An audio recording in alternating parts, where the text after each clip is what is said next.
এক গ্রামে বাস করত এক বৃদ্ধ চাষি। তার ছিল দুই ছেলে, বড় ছেলে জয় আর ছোট ছেলে বিজয়। জয় ছিল অনেক চালাক, কিন্তু ছোট ছেলে ছিল একটু ভোলা টাইপের, কোনো কিছু ভালো মন্দ বুঝতো না। হঠাৎ বৃদ্ধ চাষি অসুস্থ হয়ে পড়ে। চাষি দুই ছেলেকে ডেকে বলে, বাবা জয় আর বিজয়, আমি মনে হয় আর বেশি দিন বাঁচব না রে বাবা।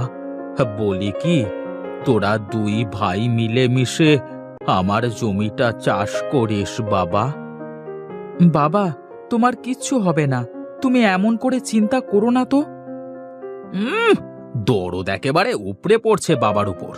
বুড়োটা মরলে এই সম্পত্তির ভাগ ওই হাবাটাকে এক অংশ দেব না।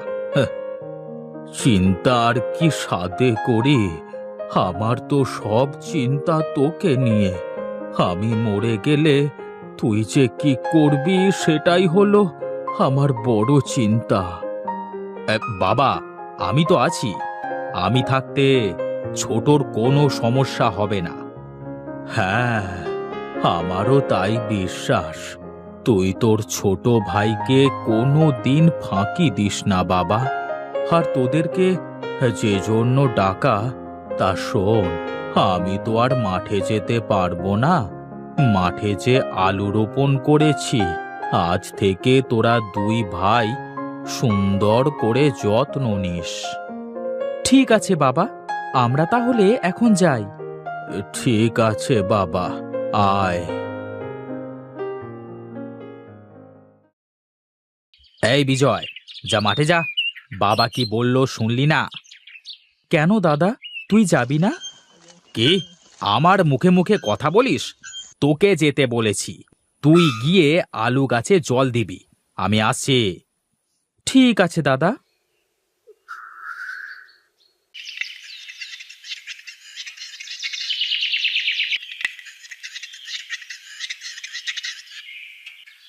কি গো, বাবা কি বলল? কি আর বলবে, তার ওই ছোট ছেলেকে নিয়ে যত চিন্তা। আমি যেন তাকে ফাঁকি না দিই। আর জমির আলুগুলো দেখাশোনা করতে বলল। বুড়োটা একবার মরুক, তারপর দেখাবো মজা। আর শোনো, ও থাকতে তুমি কাজ করবে কেন? পাগল হয়েছো? আমি কাজ করব? আমি এখন খেয়ে দিয়ে ঘুমাবো। তাই করো, আর তোমার বাবা শুনলে বলবো তুমি মাঠে গেছো। হ্যাঁ, তাই বলো। এখন কিছু খেতে দাও তো।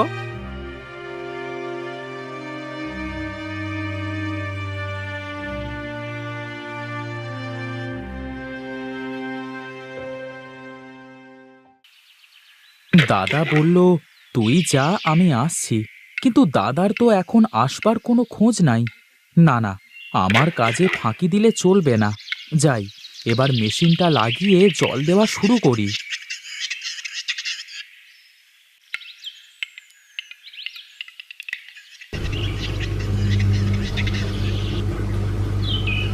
এ কি বিজয়, তুই একা একা মেশিন জুড়েছিস যে? তোর বাবা আসেনে? বাবার শরীরটা ভালো না কাকু। বাবা বলেছে আমাদের দুই ভাইকে এই জমি দেখাশোনা করতে। তা তোর বড় ভাই জয় কই? দাদা বলল আমাকে মাঠে আসতে, দাদা পরে আসবে। তোর দাদার যা চালাকি, ঘরে গিয়ে দেখ গা, মনে হয় নাক ডেকে ঘুমাচ্ছে। দাদা এমন করবে কেন? আমি কাজ করি, দাদা চলে আসবে।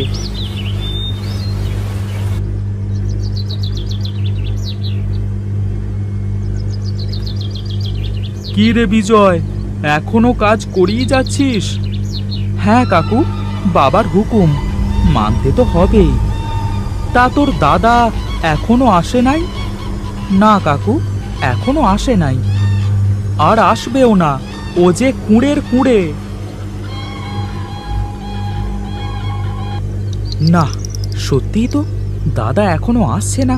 এইদিকে আমার শরীরটার মধ্যে ভালো লাগছে না। যাই, হাত মুখ ধুয়ে গাছতলায় গিয়ে একটু বিশ্রাম নিই।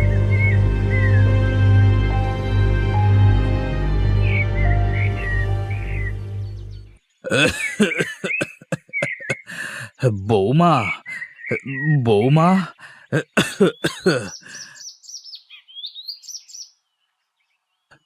হ্যাঁ বাবা, বলুন।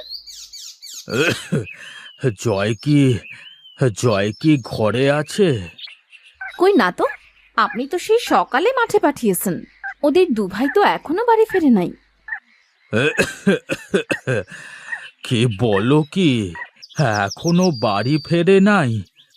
আচ্ছা, তো তুমি থাকো, আমি দেখি, মাঠের দিকে যাই। এ কি বলছেন বাবা? এই অসুস্থ শরীর নিয়ে আপনার মাঠে যাওয়া ঠিক হবে না। আপনি ঘরে গিয়ে বিশ্রাম করুন, তারা ঠিক সময় মতো চলে আসবে।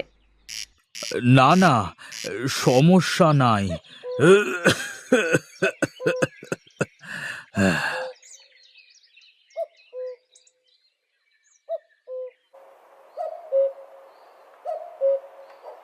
এই ওঠো ওঠো, সর্বনাশ হয়ে গেল। আহ, কি হয়েছে বউ, কি হয়েছে? ঘরে কি আগুন লেগেছে নাকি? আগুন না, কিন্তু তুমি যদি এখনই মাঠে না যাও তাহলে সত্যি সত্যি বুড়ো তোমার ঘরে আগুন লাগিয়ে দেবে। তাড়াতাড়ি মাঠে যাও, এই মাত্রই তোমার বাবা মাঠে গেল। কি বলছো কি? হ্যাঁ, মনে হচ্ছে বাবা এখনো আসে নাই, আর ভোলা দেখছি ঘুমাচ্ছে। এই তো সুযোগ আমার কাজ করবার।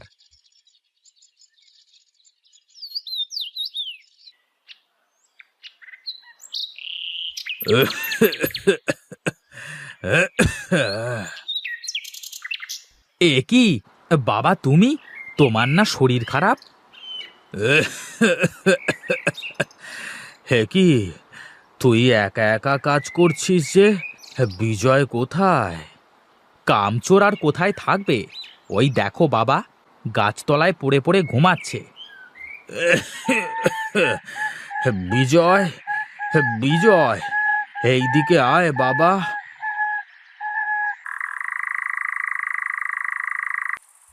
এ কি দাদা, তুমি কখন আসলে? আর বাবা, তুমি বা কখন আসলে? কি আবোল তাবোল বকছিস? তোর সাথেই তো আসলাম। তুই তো বললি তুই কাজ করতে পারবি না, তাই বলে গাছের নিচে গিয়ে ঘুমাতে গেলি। এসব এসব কি বলছো দাদা? চুপ কর, তোরা এখন বাড়িতে যা। হায় খোদা, আমি এই দুই ছেলেকে নিয়ে কি করব? সারা দিন একে অপরকে দোষ দিতে থাকে। আরে আরে বিমল দাদা যে, তোমার ছোট ছেলে বলল তোমার শরীর খারাপ, তাই মাঠে আসতে পারছো না। হ্যাঁ রে, হ্যাঁ, ও ঠিকই বলেছে। তা এত কি নিয়ে চিন্তা করছো? দুই ছেলে তো অনেক বড় হয়ে গেছে। আমার ছোট ছেলেটা একটু সহজ সরল তো, তাই ওকে বড় ছেলে সব সময় বোকা বানায়। হ্যাঁ দাদা, আমিও তাই জানি। বলি, তুমি বেঁচে থাকতে থাকতে তোমার সব সম্পত্তি দুই ভাইয়ের মধ্যে সমান ভাগে ভাগ করে দিয়ে যাও, না হলে তোমার একটা কিছু হয়ে গেলে তোমার বড় ছেলে কিছুই দেবে না। তুই তুই ঠিকই বলেছিস। আমি আজ রাতে আমার সব কিছু সমান ভাগে ভাগ করে দেব। আচ্ছা রে, আমি এখন চলি রে, চলি।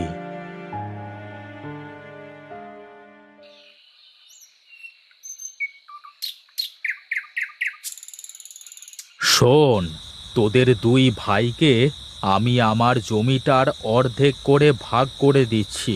তোরা সুন্দর করে চাষ করবি, যার ফলন ভালো হবে আমি তাকে আমার সম্পত্তির অর্ধেকের বেশি দেব। এটা কেমন বিচার করলে বাবা? আমি ঠিকই বলেছি। এখন তোরা যে যার ঘরে চলে যা। বাবা এটা কেমন বিচার করলো? বউ, তুমি চিন্তা করো না। সারা দিন ওই বিজয় গাধার মতো খাটবে, কিন্তু দিন শেষে সব ফল আমি নেব। তোমার ওপর সে ভরসা আছে আমার। তোমার যা বুদ্ধি!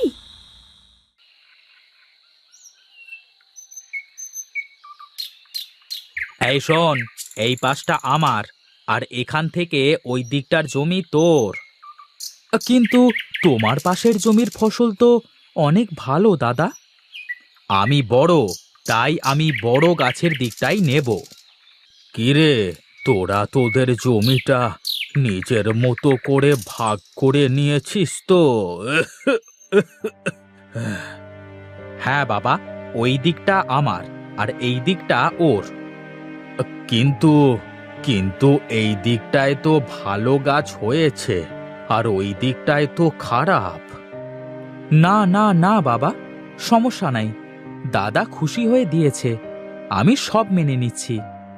তাহলে তো আর আমার কিছু বলবার নাই। আচ্ছা, তাহলে তোরা মন দিয়ে কাজ কর।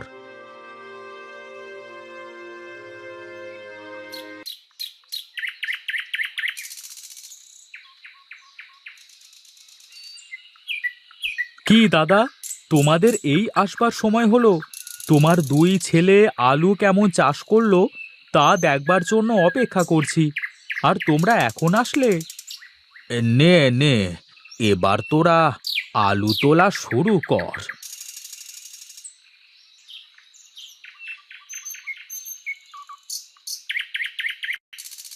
বাহ, বিজয়ের জমির আলু কত বড় বড় আর কত সুন্দর হয়েছে, কিন্তু জয়ের জমি তো। আমি জানতাম আমার ছোট ছেলে এই আলু ঠিকঠাক চাষ করতে পারবে। জয়, দেখ, বিজয় হাবাগোবা হলেও তোর থেকে কত যত্ন নিয়ে কাজ করতে পারে। তাই আমি আমার সম্পত্তির 1/3 2 ভাগ বিজয়কে দিলাম, আর 1 ভাগ দিলাম তোকে। জয়, তোকে। না না বাবা, আমি এত সম্পত্তি নিয়ে কি করব? তুমি আমাদের 2 ভাইকে সমান ভাগে ভাগ করে দাও। দেখ দেখ জয়, তোর ভাইয়ের মন কত বড়, আর তুই এই ভাইকে বাড়ি থেকে তাড়ানোর বুদ্ধি করছিস, হ্যাঁ? আমার আমার ভুল হয়ে গেছে বাবা, আমাকে ক্ষমা করে দাও, আর কোনো দিন এমন ভুল করব না। সব তো তাহলে মিটে গেল। এবার এত আলু নেওয়ার জন্য তো ট্রাক দরকার। তোমরা থাকো, আমি ট্রাক নিয়ে আসছি। হরি এই কথা বলে সেখান থেকে চলে যায়, আর কিছুক্ষণের মধ্যে একটা ট্রাক নিয়ে সেখানে এসে হাজির হয়। জয় আর বিজয় মিলে তাদের সব আলু ট্রাকে করে বাজারে নিয়ে যায়।